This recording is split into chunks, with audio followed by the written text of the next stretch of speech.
So I've been taking practice exams and I took 3 in a week, which is the most I've ever done. I kind of completed my syllabus. Kind of did, but I'm not really sure because I have to revise like multiple times.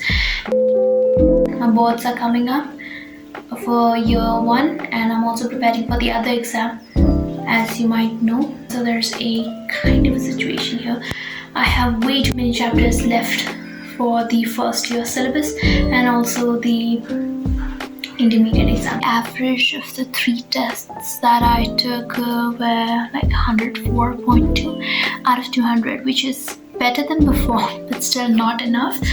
And now I'm going to look out all those chapters and then revise and actually understand the core of these concepts, because I've felt that I always do the same mistakes again and again and again, which is why my marks are consistently low.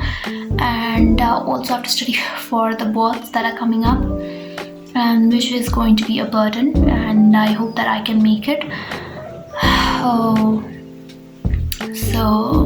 And I'm definitely 100 chapters behind in that boards course, and so that it does not pile on together, I have to study both of these things, and I'm going to be very, very busy.